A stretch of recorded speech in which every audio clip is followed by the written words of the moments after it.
Hello, everybody out there in Facebook land. It's Steve Wormer coming at you with the You Are Worthy Network. So good to be with you today.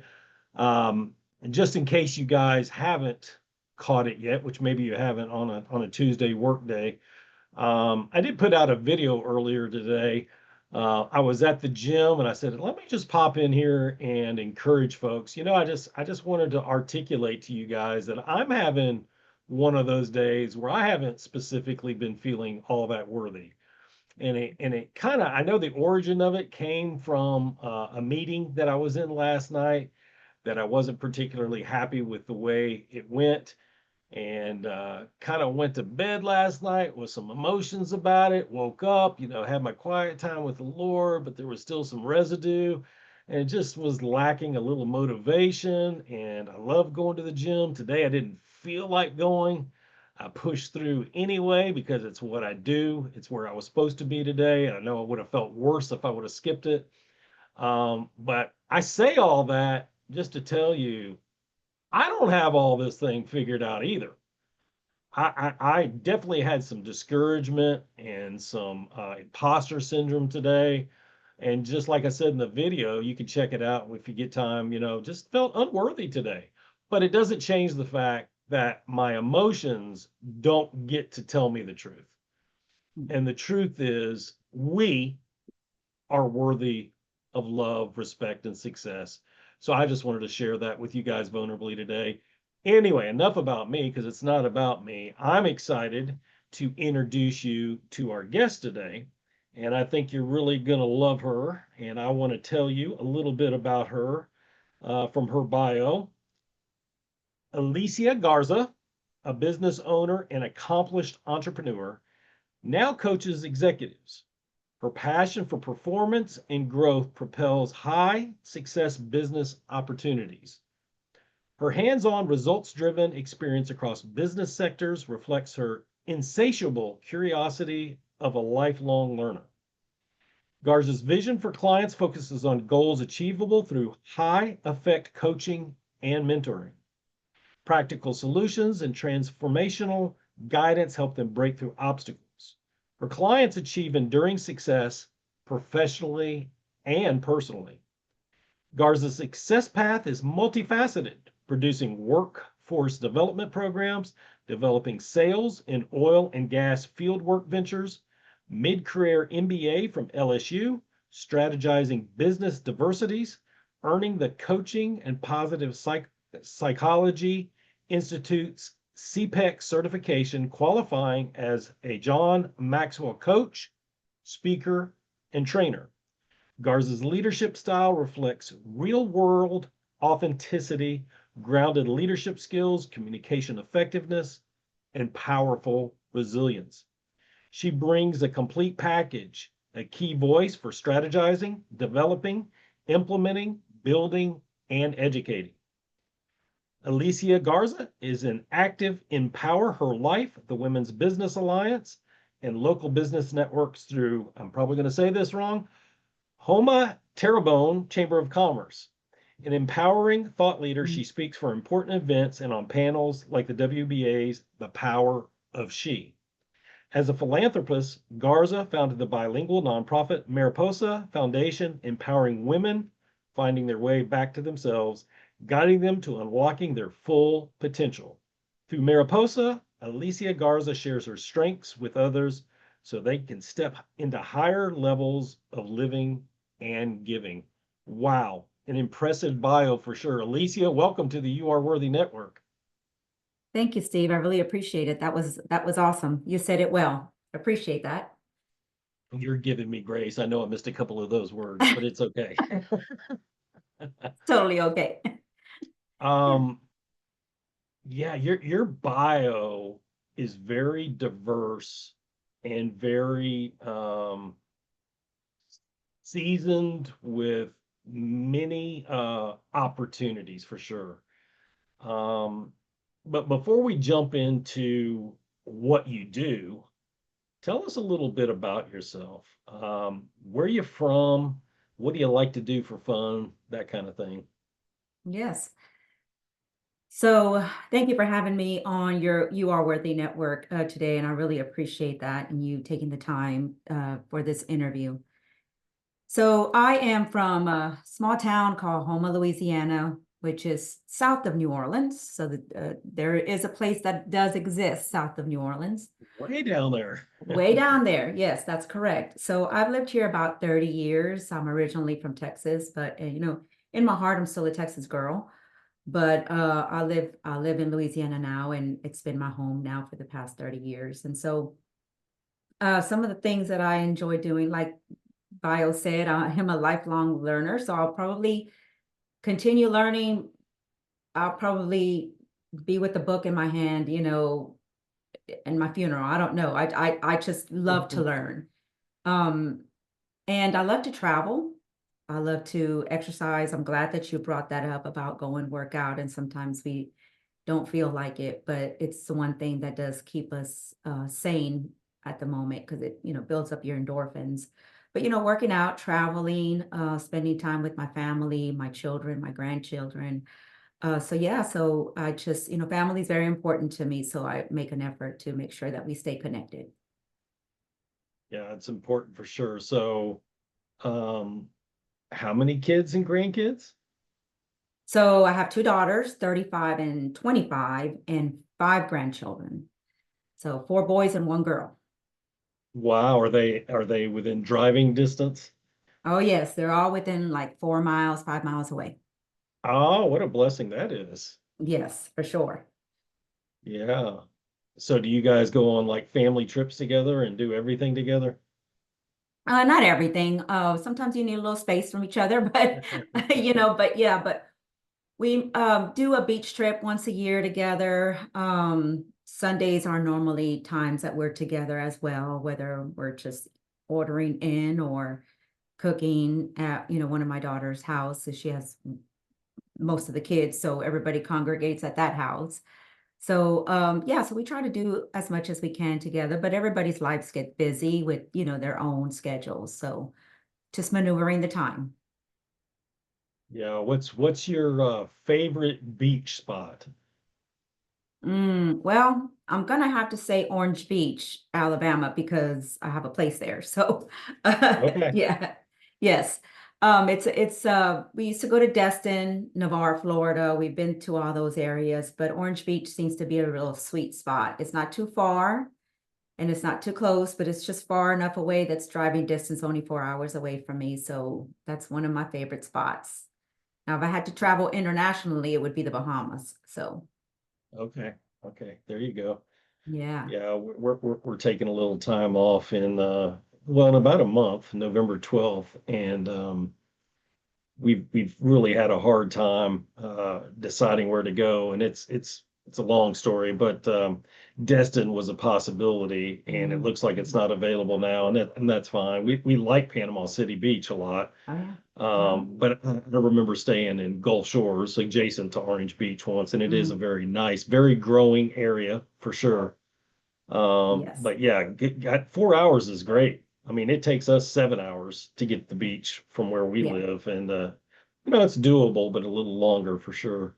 Yes. Um, so we'll dig into the entrepreneur space here in a second. There's Hmm. several routes we could go with that. Yeah. But tell us a little bit, go back in time. Tell us about your work adventures before becoming an entrepreneur. I think we definitely hit on that some in the bio. Hmm. But you've got an interesting background in business before becoming an entrepreneur. Tell us a little bit about that. Well, um, I think my work ethic came from my childhood. We grew up extremely poor as migrant workers. And so we were always instilled with the resilience of pushing forward for more from, our parents, especially my father. So that pushed me to always want more, surround myself with those individuals who were like me, who were driven as well. And so business world, prior to, when I was married, my ex-husband, he was involved in some business ventures, and then we ended up having a business venture together along with other business partners. And so, but in between that one business, I was a teacher. And so my undergrad is in business education. So I taught a little bit of accounting, I did computer labs and so forth. And so I always had that educational background, which I love to teach. And so that's part of me is still that passion. That's why I'm still doing kind of what I do, because I get to also educate and teach people along the way, everything that I have learned over the years and just the wisdom. And like I said, I'm a constant learner. So I'm always researching the next best thing or the next information or the next message. There's always something out there.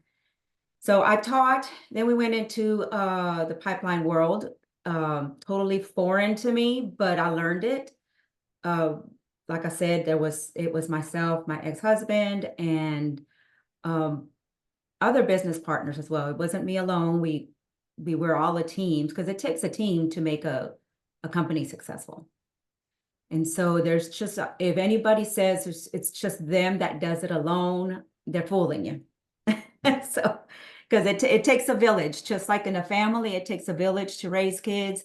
It takes a village. It takes a team. It takes communication to be involved in the pipeline world. So that was my experience in the entrepreneur world as far as pipeline construction.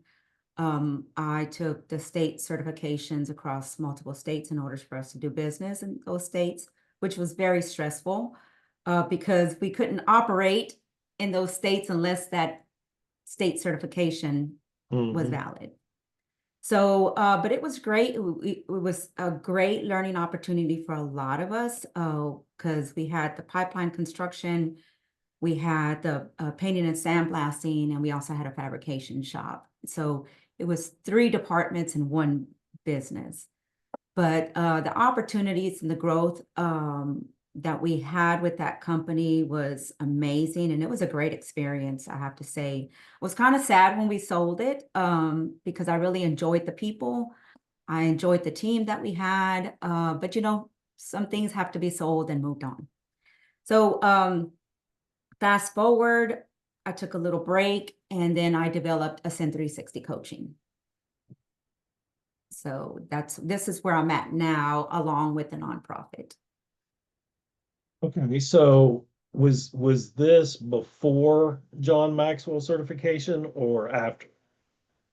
So this was after. So I've been a part of John Maxwell for a little over 2 years now. So this Ascend 360 coaching came about actually this year. And it was during the process of me getting certified with the CAP Institute in positive psychology. And so really the Ascend 360 was formed because of my nonprofit. The nonprofit Mariposa Foundation, I self-funded. And so I figured, why not create a business that can pour into the nonprofit at the same time? So the nonprofit is for the women who can't afford to get the coaching and are not at the level as some executives and some other women that are out there that can afford the coaching. So unbeknownst by them, they're helping to fund others who can't afford it so that these ladies can also rise up into the same occasion. I love that. Mm-hmm. Yeah, I love that. You're helping everybody. So in your coaching business, tell us who your ideal client is and how you help them. Yes. So my ideal client is a woman who sees herself as a high potential woman that wants to cultivate her powerful legacy. That can be, it could be a stay-at-home mom. It could be an executive who's helping to run a business. It can be someone who's trying to figure out her way into getting into that higher position. So these are all women that they know that there's an opportunity for them, and they're figuring out a way how to expand that about themselves, but just don't know how. Mm. And so what I have experienced, what I have seen, there's a lot of self-doubt when it comes to either you're running a business or whether you are um, helping to run a business or establish in that situation. So I help them. These are high potential women who are up leveling high potential women because there's a potential in all of us. It's just how much work do you want to put in to get to that next level? So yeah, this is good. High potential women. I'm guessing. Tell me if I'm not on the right path here. Mhm.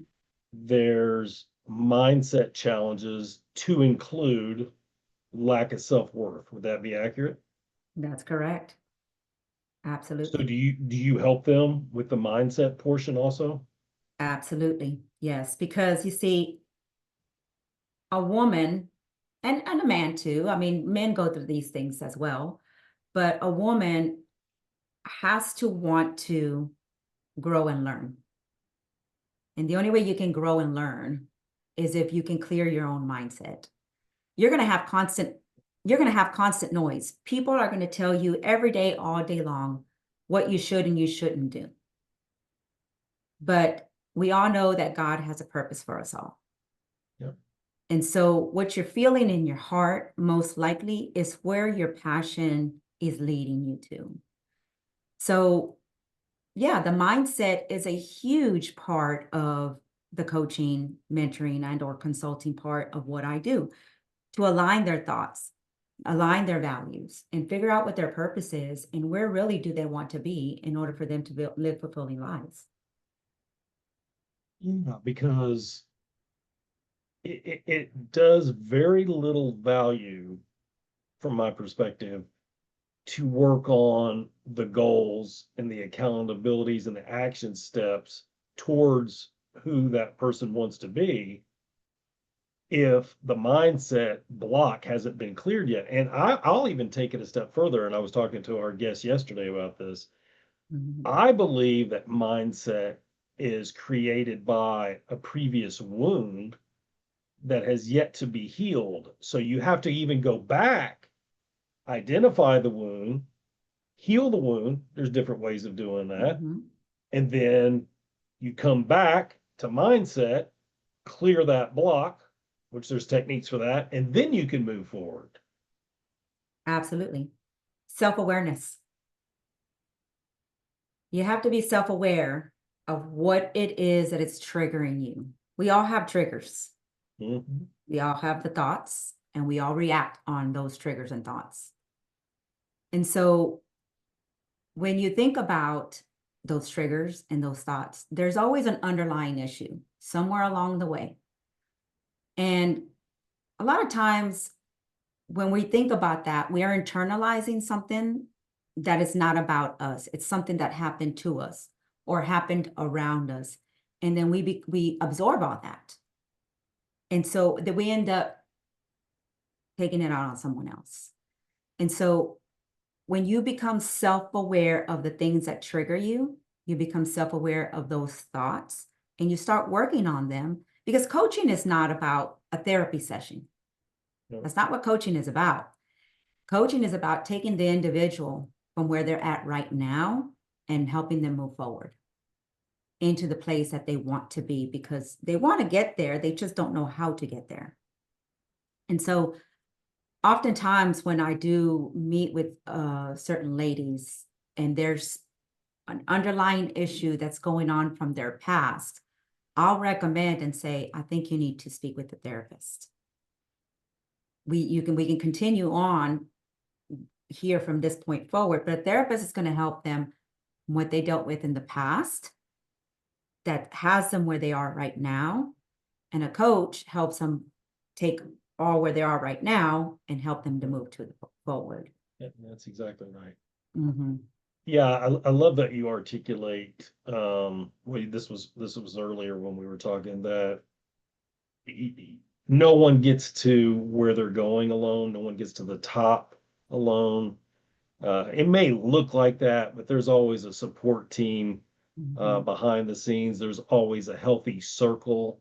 And I say this all the time, it's got to be a healthy circle, a mentor, a coach, a a supportive group of friends. Yes, even an accountability partner, but the accountability person has to do it in an encouraging way. And if you don't have those components, then you don't have, this is not my quote. I can't remember who said it right now, but it's not a circle, it's a cage. Mhm. And you need to reform it into a healthy circle. Absolutely. Absolutely. And in businesses, that circle can become very unhealthy. And it can be in business, it can be in family unit, in families, it can be in friendships. Um, what I've noticed in certain areas that when people start working on themselves and you think your circle is your circle and you really start working on yourself, whether, like I said, whether it's in business or your personal life, those individuals will no longer be a part of that circle.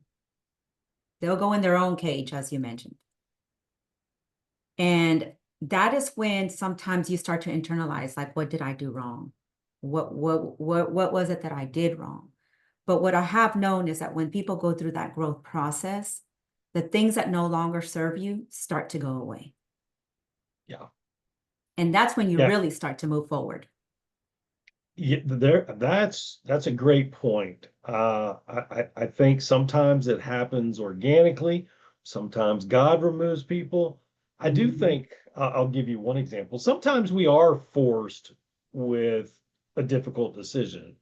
mhm, I won't go into too much detail, but I'm part of a group that we do some things together. We do some events a couple times together, and it's a smaller group. And they're great people and they're mm, God-fearing people. And they've helped me along the way. But I'm looking at the season I'm in now, and I'm like, I'm not getting quite the encouragement. I'm not quite getting to utilize my skills within the group. And so I've kind of made a conscientious decision to step back because it was I guess for lack of a better description, it was starting to create some angst in my heart.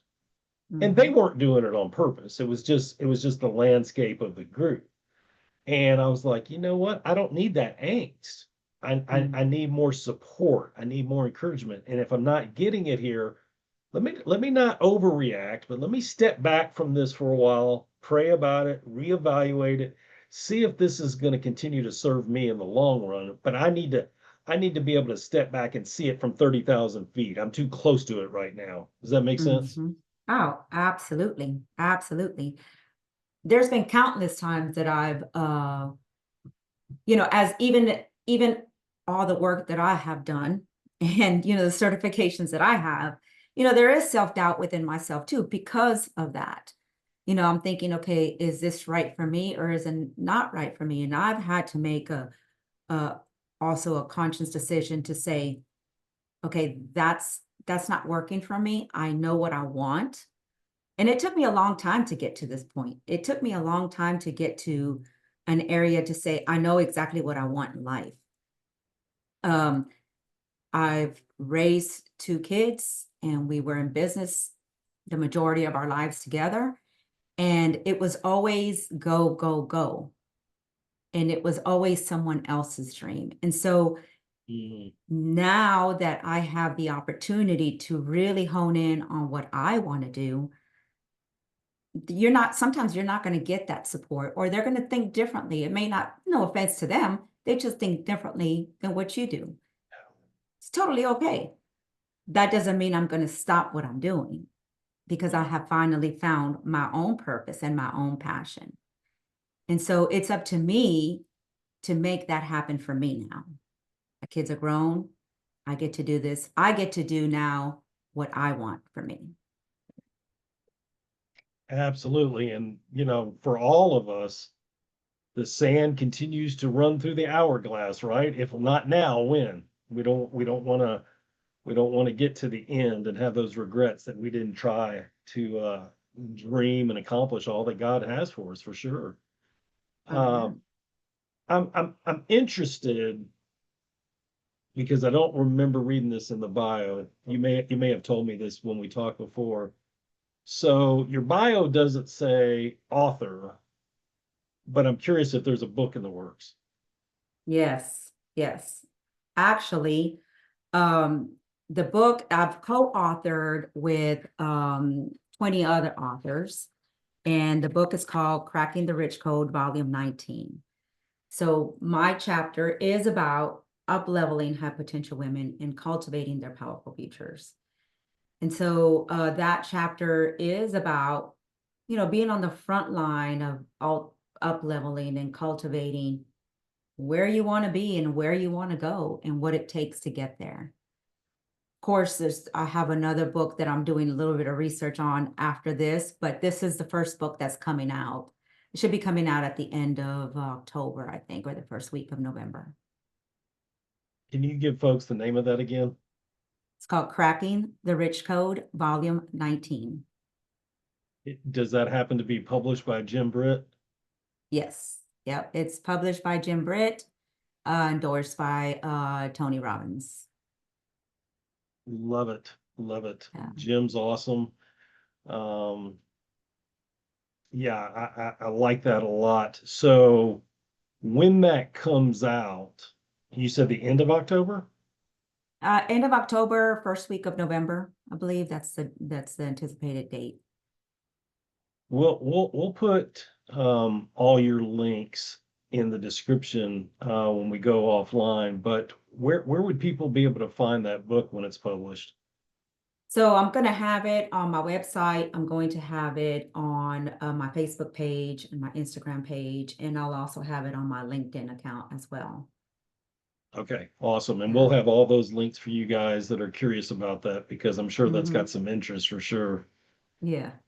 Okay, so successful businesswoman, nonprofit executive, owner of a coaching business, soon to be published author, a lot of highs. And a lot of people have helped you to get there. Like you said, it takes a team. Absolutely.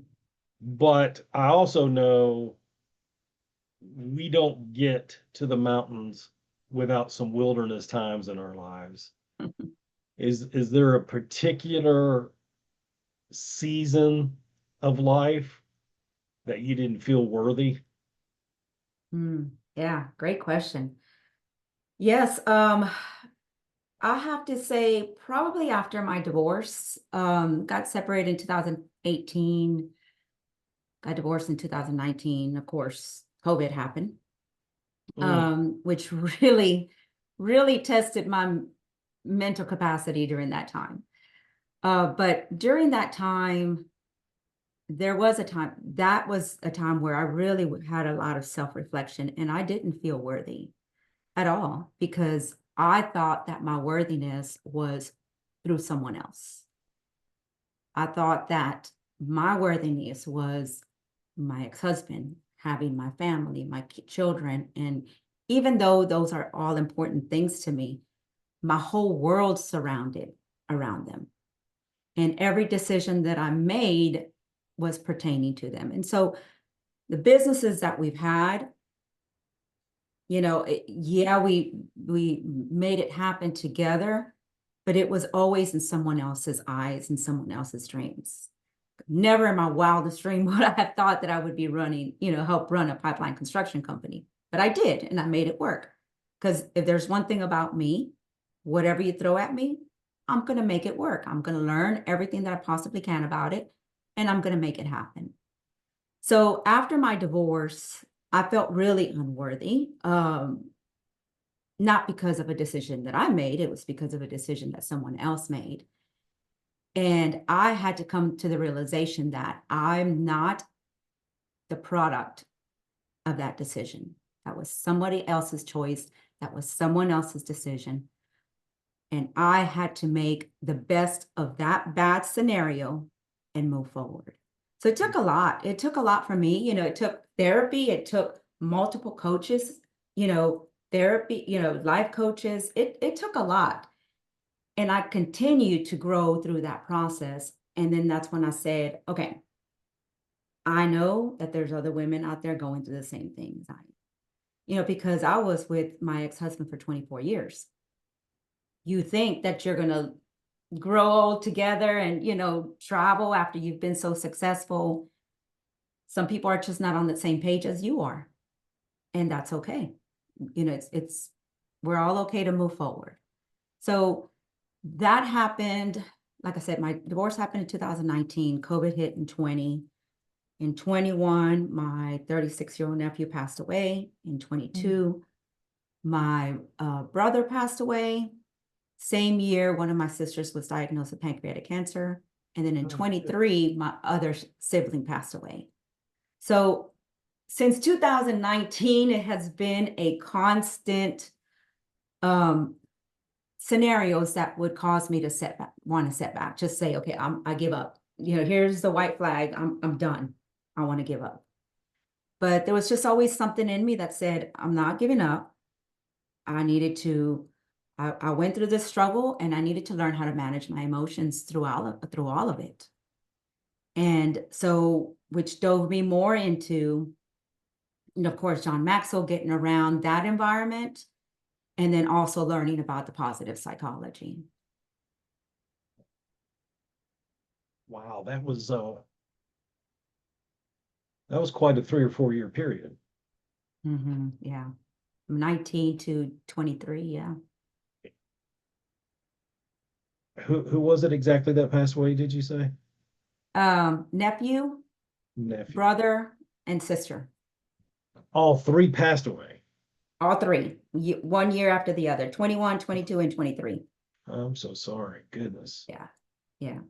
And in between there, one of my sisters was also battling with pancreatic cancer, which, thank goodness she's in remission. So all that is great. So there was a lot of trauma in a short amount of time, really starting in 2018. And just because the trauma happened in these years, it doesn't mean like, okay, that happened and it's over and you move on. It was things that I had to work through because of all of that. And so yes, it was a lot. And, when you talk about every single time something happened, I questioned myself. Am I worthy enough to do this? You talked about imposter syndrome earlier. Yeah. I experience it 100%. If not on a daily, okay, am I good enough to do this? Should I be doing this? But I know that God put me in this position for a reason, and it's to help others. Is that deep-rooted faith what got you through that dark season? Absolutely. Yes, absolutely. Yeah. Every day praying, and of course, I journal because I had to let out those emotions and just let it all out. I could have internalized all of that for so many years and not be the person that I am right now because of it. And I have asked certain women to do this. I didn't know how unhappy I was prior to my divorce until I was out of my marriage. So when you're unhappy, you don't even know that you're unhappy. You're just in that turmoil.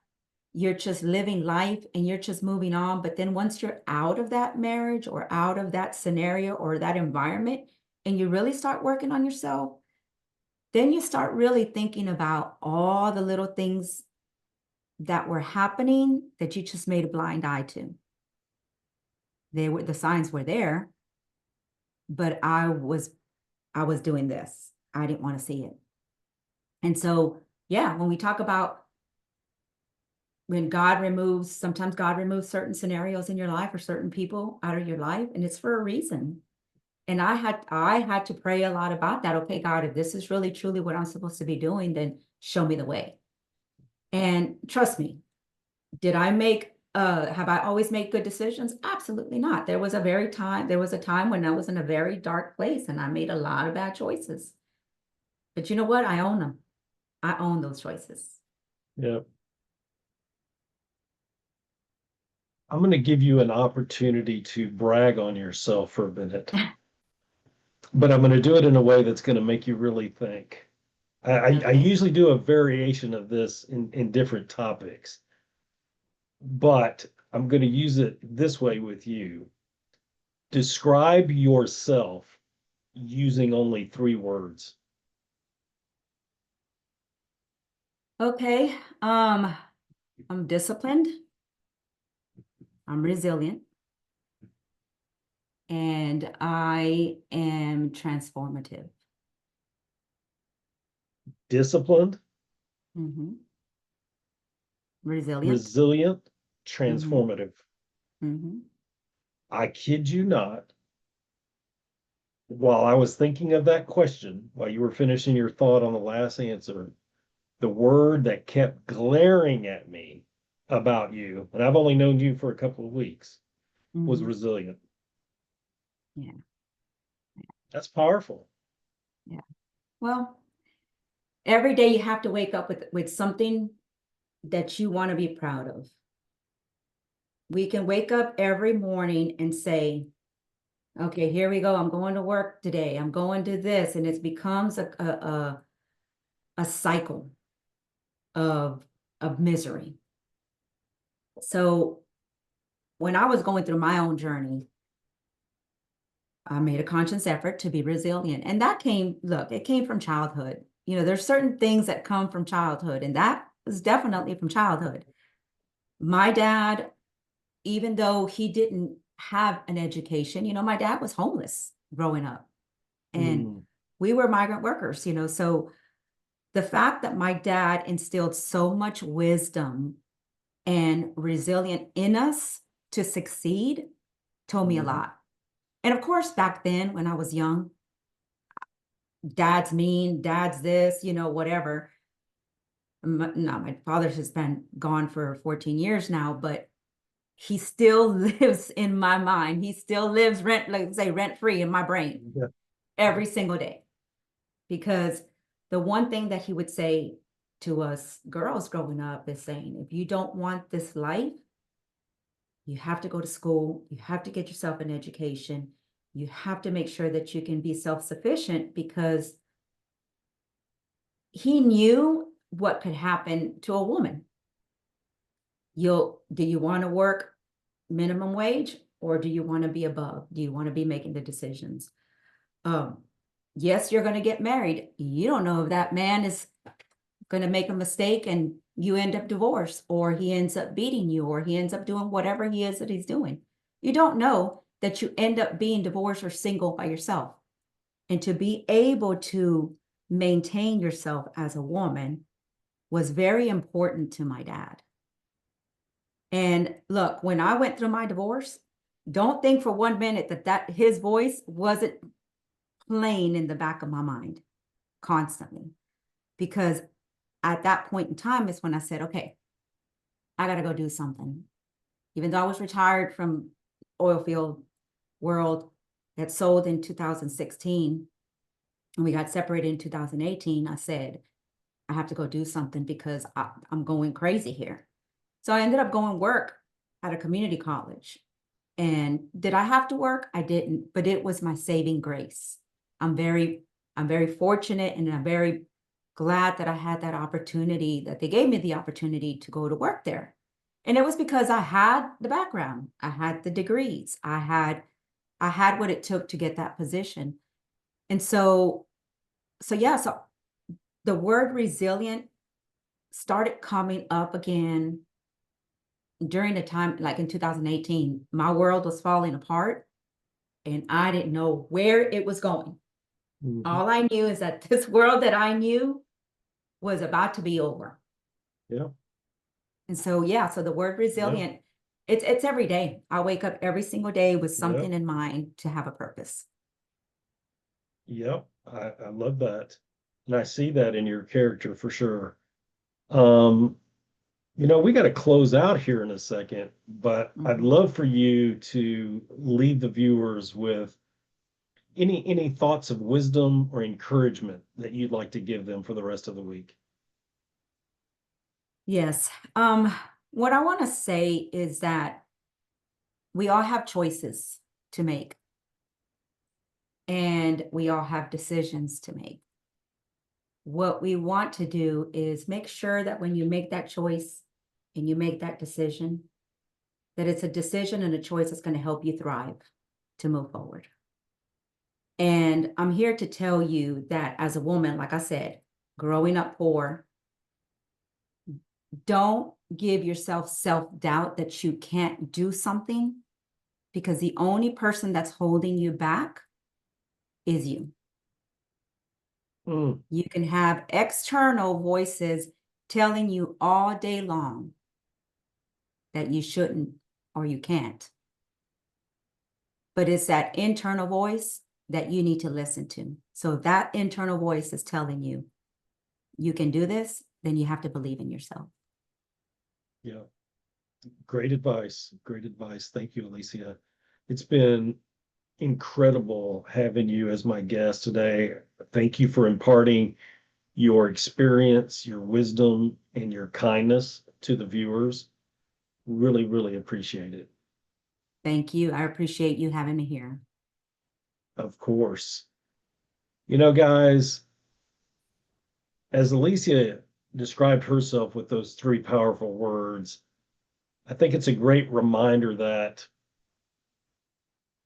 when you're feeling unworthy, reach out to a handful of friends